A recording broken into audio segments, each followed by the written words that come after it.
જોઈએ છે તે આપણો નાથો ભાઈ દેખાય જ હોય. ફેર તો જો કાલ દર્પણમાં થઈ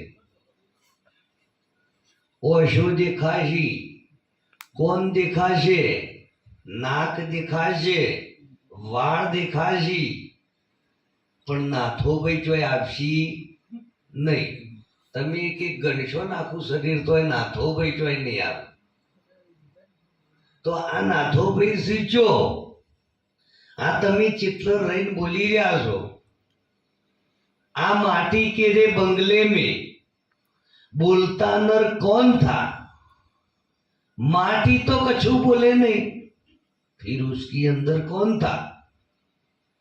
आ माटी के रे बंगले में बोलता नर कौन था? आ शरीर रूपी माटीना बंगलानी अंदर चेतन पुरुष बोली रह्यो तो क्यों है? અને શરીરમાં કઈ જગ્યાએ છે ને કેવો છે? તમારું પોતાનું સાચું સ્વરૂપ કેવું છે અને કેવી રીતે ઓળખાય? આપણે આખી જિંદગી એમ રહી કીધું કે ભાઈ આત્માનું ઉર્જામાં લગ 84 નહીં મટે. એવું બધાય ભજનવાણીઓ કે છે, પણ આપણે આત્માનો ઓળશો નહીં. એટલે આપણે ગઈ ગઈને ગાડો ભર્યો, આખી ચોપડીઓ ભરી, કેસેટો ભરી, ભજનની વાણીઓ ગઈ, આખી જિંદગી કાઢી, પણ આત્મા ઓળખોણો નહીં. એટલે ગાવે બજાવે કે હરી મળે તો સબ કોઈ ગાવણ ગાય, નિત ગાવે ઓલી ગુણકા એ તો નહીં અમરાપુર જાય કે નખરા મિલી દે, નખરો છોડી દેના. મોયલાને મારી શકાય તો અદલ ફકીર ભોળા નાથની. એટલે જો સુધી આપણે આ ચોબરાણ ઓળખીએ છીએ તો સુધી આપણે લખ 84 માં છીએ. અને જો કોઈ સદગુરુ મળી જાય તો આ કાયામાં વાજો વાગશે આઠો ફરી, તાલ પખાજમય હરદંગ મૃદંગ વાગ અને બસરી વાગે છે ઘેરી ઘેરી. આ બધું સંતો ભજનવાણીઓમાં તમે કહો છો કે અમે કોક વાગે છે. સંતો કીધું કે ડુંગર ઉપર એક ઢોલ વાગે છે, વિના દોડીએ રણકારો કોઈ મરે ભરમના જ્ઞાની. કબીર સાહેબે કીધું કે કોઈ સુનતા હે ગુરુ જ્ઞાની, ગગન में आवाज हो रही झीणी झीणी. તો આ ગગન મંડળ, આ મસ્તક સહીને સંતોએ ગગન મંડળ કીધું. આ ગગન મંડળની અંદર ગુપત ગેબી સમાયેલું, પણ એ કયો છે? ચોક્કસ એની ભૂમિકા છે. પણ સંતોએ કીધું કે આ કાયામાં 9 દરવાજા, 10મા ઉપર બારી. આ કાયામાં 9 દરવાજા બધાને ખબર, 9 દરવાજોની બધાને ખબર છે. પણ 10મો દરવાજો છે એના ઉપર બારી મૂકેલી, અને કે એ બારી કોઈ સંત ખોલે જે લાવે કુંચી ગુરુ ગમની. જો ગુરુ ગમની કુંચી મળી જાય અને તારું ખુલી જાય તો કે તારા ગઢ પિતર અજવાળું. એટલે જો સુધી આપણી અંદર અજવાળું ના થાય તો સુધી બહાર ગમે એટલો અજવાળો કરીએ તો એ કોઈ પત્તો લાગે એવો નથી. આવું બધું વગાડીએ છે પણ મય હરદમ વાગી રહ્યું છે અને એ નહીં સંભળાય તો સુધી હોય વગાડેલું કશું કોમમાં આવવાનું નથી. આપણે ગમે એટલી વાણીઓ ગઈશું પણ જો સુધી વાણી ગવાય છે એનો ભેદ આપણી અંદર નહીં જડે તો સુધી ગમે એટલું ગઈશું તો એ ગઈના ગાડો પડે એવી વાત છે. પણ જે કહીએ છે એની જો સમજણ પડી જાય તો જેટલો આનંદ થઈ જાય. તો આનંદ કરવા માટે ગુરુગમની કુંચી લગાવો. ગુરુગમ કેરી કુંચી લગાવો, ખોલી દો મોહનું તારું. એ તાળાને દૂર કરો તો તમારા ઘટ ભીતર અજવાળું. અને જો અજવાળું આપણી અંદર થઈ જાય તો એ આ તમારું જ અજવાળું, બીજા કોઈનું છે નહીં. અને એ તમે તમારું ઓળખો તો જ આ બધું લપ જાય. બાકી કોઈ દારૂ 84 મટવાની નથી. ગમે તે ઉપાય કરવાથી એ કોઈ દારૂ લગ 84 મટાવી નહીં. પણ લક્ષ 84 મટાડવા માટે દેહ ભાવ મટાડવો પડે. દેહ ભાવ મટાડવા માટે આત્માની ઓળખ કરવી પડશે. અને આત્મા ઓળખ્યા પછી તમારે કશું વધવાનું કે પૂછવાનું રહેતું નથી. એટલા માટે મુખ્ય વસ્તુ ભક્તિમાં એક જ છે. તમે તીર્થ કરો, વ્રત કરો, ઉપવાસ કરો, કથા કરો, કીર્તન કરો, સેવા દોન પૂજ બધું કરો, પણ આનાથી આત્મા ના ઓળખાય. આત્મા ઓળખવા માટેની ચોક્કસ લાઈન છે, અને એ લાઈનથી જ આત્મા ઓળખાય.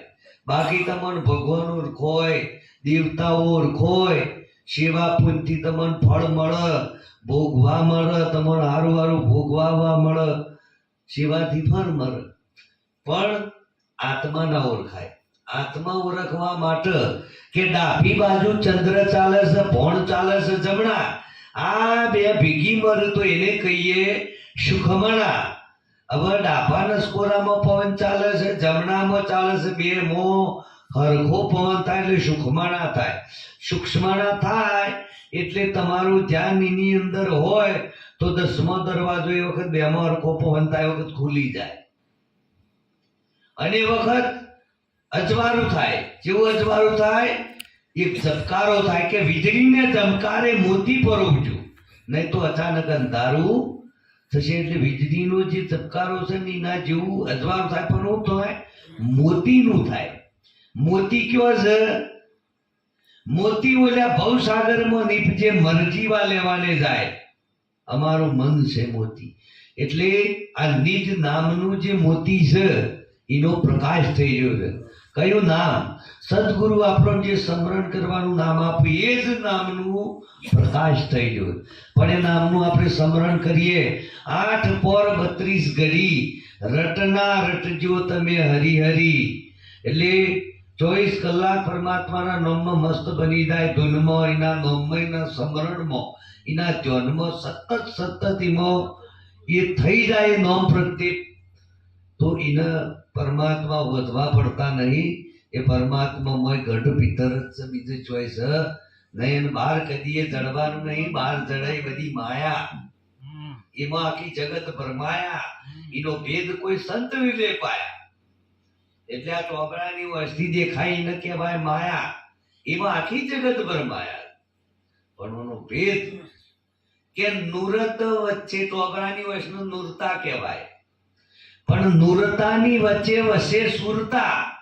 નુરત મધ્ય વસે સુરત, અને મોય કેબી ગરજ ના થાય. એટલે કેબી ગરજ ના થઈ રહી છે તમારી અંદર 24 કલાક, પણ કોઈ દારો હોપડી. આટલા બધા સંતો આપણને કે કરે છે કે જણનન જણનન ઝાલડી વાગ, દિખંદા કોઈ આ ઘટમાં, પરખંદા કોઈ આ ઘટમાં, કે જણનન જણનન ઝાલડી વાગ. પણ આ બધું હોભરવા માટે સંતોએ એનો સમયગાળો નક્કી કર્યો કે 24 કલાકની અંદર સવારે 4 થી સોના ગારામાં અમીરે જરે સંતો, અમી જરે ભવર ગુંફામાં અમી જરે 4 થી સોના ગારામાં 5 તત્વો પિંડનો અને 5 તત્વો બ્રહ્માંડનો, બે મળ બધાને પાછા દરેકને. જો એ વખત સમય ચાલે અને આખા વિશ્વને જગાડી દે. જો પશુ પક્ષી હોય અને એ સમય ચાલે એ વખત બધો આખા વિશ્વનો પશુ પક્ષી કલરવ કરે, બોલવા માંડે, ચીચી કરે, ટેવ ટેવ કરે, તો પોખો લાવ, પણ આખું જગત ચેતન થઈ જાય વખત એકી ઝપાટ. પછી ઝાડ હોય ને, ઝાડ આખા વિશ્વનું તમામ ઝાડ એ વખત હાથે હલી જાય, પત્તું એ હલ. પછી માણસ હોય ને એ તમે આ પાવ ઉઈ આવે ને એટલે એ સમય આવે એ વખત તમે આમ પાવ ફેવડી નાખો, બધાનું પાવ પડી જાય, મારા એકલાનું નહીં. એ વખત સમય જગાડે છે કે ઉઠ જાગ મુસાફિર ભોર ભયા રે ન કહો સોવતે, સોવતે સો ખોવતે ઓર જાગતે સો પાવતે. પણ સવારે 4 થી સોના ગારામાં ઊંઘ એવી મેઠી આવે ને એટલે મય નાગણી બેઠી બેઠી પેલું અમૃતની વર્ષા થાય ને પી જાય. એટલા માટે કામ, ક્રોધ, લોભ, મદ, મોહ, વિષય, વિકાર આવું બધું આપણી અંદર પ્રગટ થાય છે. પણ જો કોઈ નિર્જન, કોઈ પ્રેમી સત મહાપુરુષ જાગી અને અમૃત જો પોતે પી જાય તો કે ચંદ્રનાર સે અમી જરે ચોકાર રહે જખમાર. ચંદ્રનાર થી જો અમૃતની વર્ષામાં પીવ તો કાળી ન લૂંટી શકતો નથી. પણ આ સમયગાળામાં હવારે 4 થી 6 ના ગાળામાં સૂક્ષ્મના નાડીમાં જેને સંતોએ કીધું કે સ્વાતિ નક્ષત્ર રેવંતી પવન આવો એનો મેળ થાય વખત મોતી પાક. અને મોતી કયો પાક? ભવસાગરમાં. સાગર કને કહેવાય? જર ભરેલું હોય, ખારું પાણી ભરેલું હોય. ખારું પાણી જો ભરેલું છે તમારી ઓખમાં. અને જ્યોતિ અંધારું જો હોય કંઈ કરો એટલે અંધારું દેખાય. અંધારું હોય ઈ જ અજવાળું થાય, બીજી કોઈ જગ્યાએ થાય નહીં. એટલે સંતોએ કીધું કે ભાઈ મझधाરમાં ડૂબ્યા વિના મોતી કદી મળતું નથી. ઓખને મીચાયા અને જ્યોતિ કદી જડતી નથી. એટલે કે તારા નેણ ભમ્મરમાં મોતી છે કે તારી કાયામાં કોણ બોલે છે. એટલે બીજે જો વધવાની જરૂર નહીં. સંતોએ એની થોડી ઈશારા પણ કરેલા છે કે સંતો આ ડુંગર છે, ડુંગરના ઉપર એક ડુંગળી છે, ડુંગળીના મોં એક ડેડી છે, અને ડેડીમાં કે મારો વાલીડો બિરાજે. સંતો લેજો તમે જોણી.